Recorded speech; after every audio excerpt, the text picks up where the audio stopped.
sebanyak 7 kali. Wa yusannulan den sunnahaken apa at-tabkiru apa isu-isuan. At-tabkiru apa isu-isuan bil khuruji kelawan metu li sholatil idi krana salat riyaya min ba'di sholati subhi saking sause salat subuh. Disunnahkan juga bagi orang yang keluar untuk mengikuti sholat Idul Fitri maupun Idul Adha, berangkat menuju tempat sholat hari raya tersebut disunnahkan perginya itu lebih pagi lagi.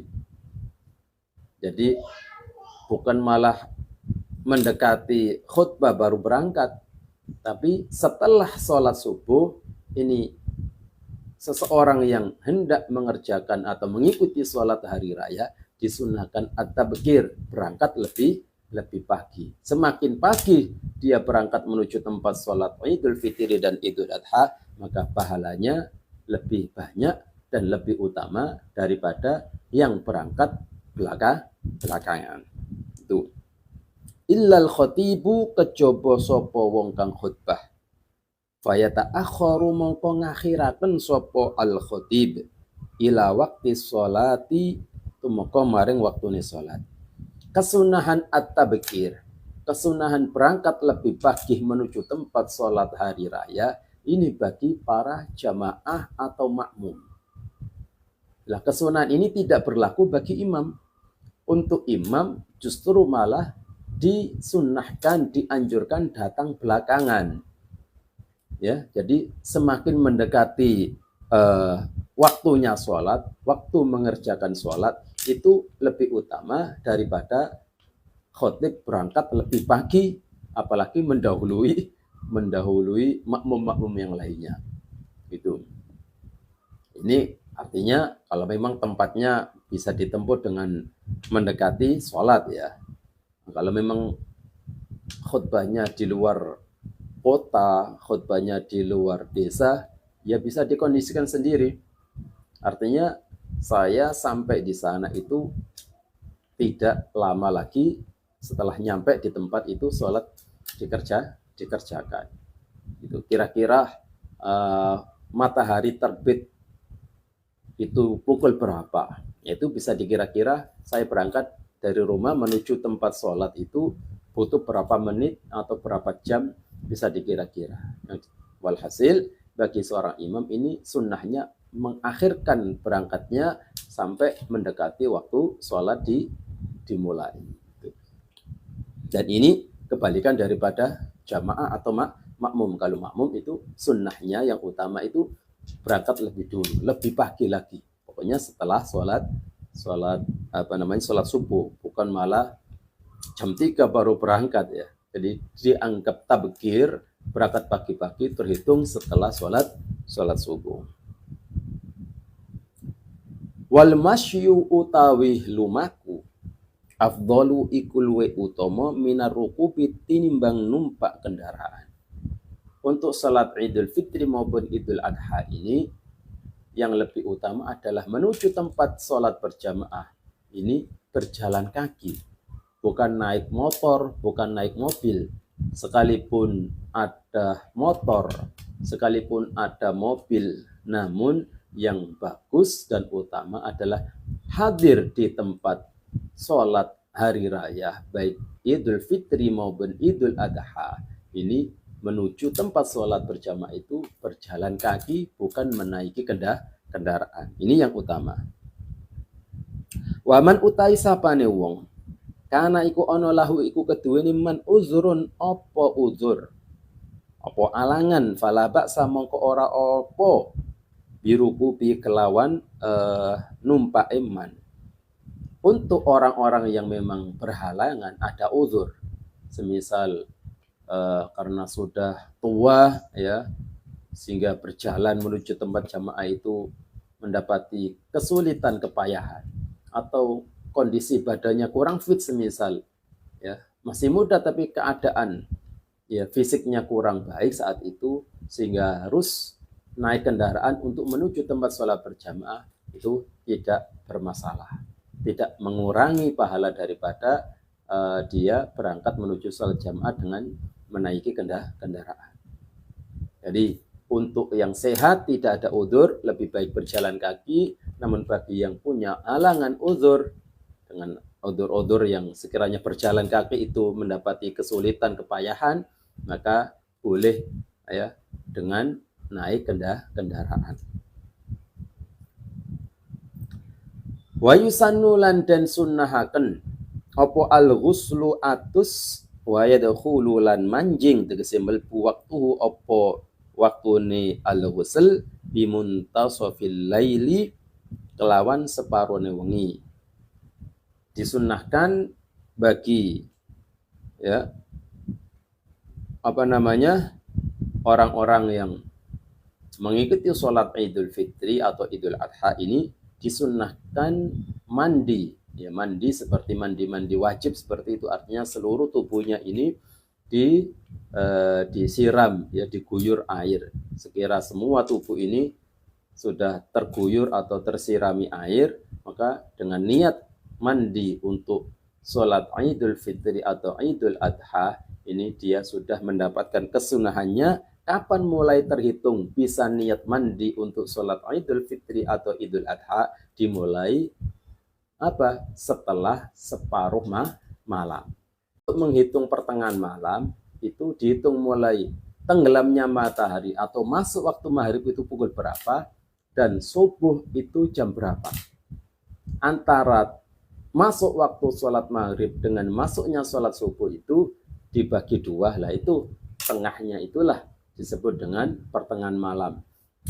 Yang kedua berarti separuh yang kedua berarti masuk pertengahan malam. Di situ sudah boleh niat mandi untuk sholat Idul Fitri atau Idul Adha. Di sini berbeda dengan mandi untuk sholat Jumat. Kalau mandi, kesunahan mandi untuk sholat Jumat itu dimulai waktunya setelah subuh atau ketika sudah masuk fajar. Jadi dengan munculnya fajar shodiq, otomatis waktu subuh sudah masuk. Nah, di saat sudah muncul fajar yang kedua atau fajar shodiq ini, seseorang yang hendak mengikuti sholat Jumat itu sudah boleh niat mandi untuk Jumatan. Alhamdulillah. Sekalipun yang lebih utama bagi orang yang hendak hadir mengikuti jamaah sholat Jumat itu mandi yang mendekati keberangkatan menuju masjid tempat Jumatan itu lebih utama daripada mandi di waktu subuh untuk mendapatkan kesunahan Jumat. Walhasil untuk disunahkannya mandi sholat Jumat itu bisa dilakukan setelah adzan subuh sudah bisa. Tapi untuk sholat Idul Fitri maupun Idul Adha sudah boleh mandi dengan niat Idul Fitri, kesunahan Idul Fitri atau Idul Adha itu setelah separuh yang kedua malam.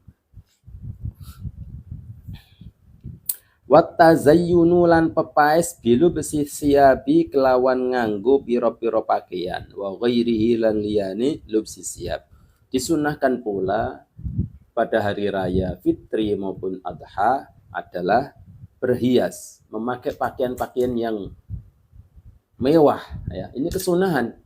Makanya tradisi, ya, kalau lebaran itu pakaiannya baru, ya, sarungnya baru, kemudian bajunya baru, terus apalagi pecinya juga baru. Yang perempuan mukenahnya juga baru, bahkan sajadahnya, sendalnya pun juga baru semuanya. Jadi sunnah, jadi memakai yang baru-baru untuk sholat Idul Fitri atau Idul Adha itu bagus sekali, ya. Jadi tazayyun, memakai berhias, tentunya dengan pakaian-pakaian yang bagus, ya, pakaian-pakaian yang mewah, ya, pakaian-pakaian yang baru terutama. Ini berbeda dengan sholat Jumat. Kalau sholat Jumat yang utama adalah memakai pakaian putih, sekalipun ada yang lebih baru dan lebih mahal, yang lebih baik adalah pakaian putih. Tapi untuk Idul Fitri dan Idul Adha ini Sunnahnya justru malah pakai pakaian yang terbaru gitu loh. Dengan pakaian-pakaian yang baru dan yang lainnya. Wattatayyubu lan gawe wewangen. Wa hadza utawi ikilah at-tatayyub iku lirijali ketuwe pira-pira wong lanang. Amman nisa'u anapun utawi pira-pira wong wadon fayukrahu mongko iku den makruhaken lahunna keduwene an-nisa al-khuruju apa metu mutatayyibatin hale pira-pira wong kang gawe wewangian wa mutazayyinatin lan gawe perhiasan. Nah, kesunahan memakai wangi-wangian ini berlaku bagi jamaah laki-laki. Untuk jamaah perempuan ini tidak disarankan, tidak dianjurkan ya memakai wangi-wangian, apalagi wewangiannya itu yang aromanya itu 1 RT bisa mencium. Ya, orangnya sudah berjalan dapat 1 kilo, parfumnya masih ketinggalan di pertigaan atau perempatan jalan. Ini yang tidak disarankan, ya. Karena hukum perempuan pakai parfum ketika keluar rumah, bukan di dalam rumah ya, bukan untuk suaminya. Keluar rumah perempuan memakai parfum ini hukum asal adalah makruh. Dan artinya tidak dianjurkan.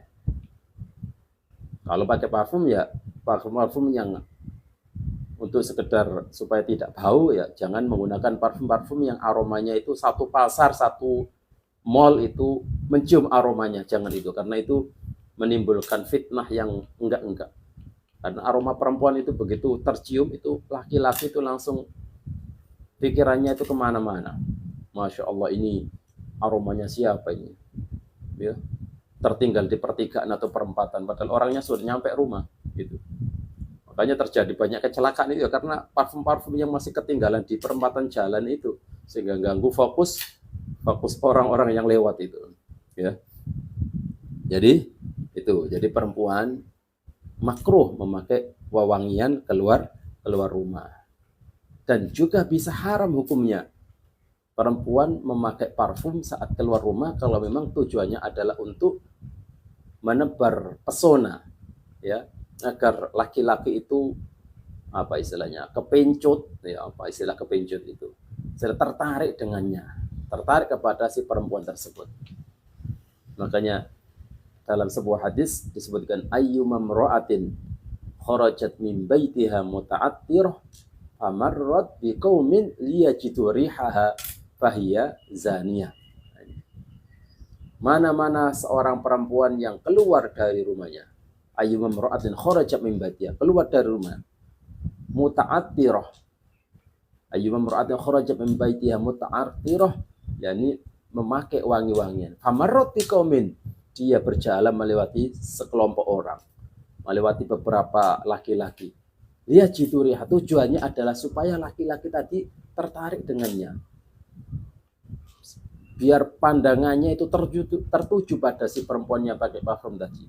Fahiya zaniyah, maka perempuan tersebut ini tergolong melakukan sebuah maksiat. Fahiya zaniyah artinya dia jatuh dalam sebuah kemaksiatan, bukan terus dosanya seperti orang zina, enggak. Artinya dia terjatuh dalam sebuah maksiat. Ini pakai parfum. Kapan memakai parfum? Hukumnya haram bagi seorang perempuan apabila tujuannya adalah supaya laki-laki yang lain atau laki-laki yang bukan mahramnya itu tertarik dengan dia itu. Tapi kalau tujuannya tidak ada niatan itu agar supaya tidak bau badan gitu aja, itu hukumnya adalah makruh. Berbeda ini hukumnya kalau untuk suami di dalam rumahnya, semisal biar suaminya itu terpesona, biar suaminya semakin kelepek-kelepek, biar suaminya semakin cinta, dia pakai parfum di dalam rumah. Justru malah baik dan sunnah seperti itu. Jangan sampai suami di rumah tapi baunya itu bau apa istilahnya, bau aroma terapi itu ya, aroma fresh care, aroma balsam, aroma apalagi ya aroma-aroma minyak kapak dan lain sebagainya, itu tidak menarik suami itu ya. Jadi yang bisa itu pakai aroma-aroma yang wangi sekira suami itu semakin lengket di rumah. Biar tidak suka jajan ya cangkruk di warkop saja karena yang jual kopinya itu aroma parfumnya itu seger, sedangkan yang di rumah itu cuma bau balsam, bau aromaterapi, bau apa fresh care, bau ya bau apa namanya minyak kapak, minyak kayu putih ya maklum saja ya suaminya lebih memilih kopi yang di situ yang menyuguhkan adalah aromanya itu wangi. Ya, ini hobi orang-orang yang seperti itu ya seperti itu, makanya si perempuan harus menjaga penampilan dan aroma tubuhnya, jangan sampai tubuhnya itu bau bau terasi, bau ikan pindang dan lain sebagainya ya. Berhias untuk suami itu sangat dianjurkan di dalam rumah, bukan berhias untuk laki-laki lain. Kebalikannya perempuan sekarang udah ketika mau arisan, mau senam, mau ke pasar, mau apalagi ngantar anak sekolah, itu pakaiannya itu parfumnya mewah-mewah, tapi di rumah ya dasternya sobek-sobek, nggak rambutnya nggak tersisir, bahkan mandinya itu nunggu siang dan lain sebagainya. Ini yang kebalik. Jadi penampilan aroma wangi dan lain sebagainya itu ditujukan untuk suami, bukan untuk orang lain. Pandangannya karena suami memandang itu menyenangkan hatinya, bukan menyenangkan hati orang lain.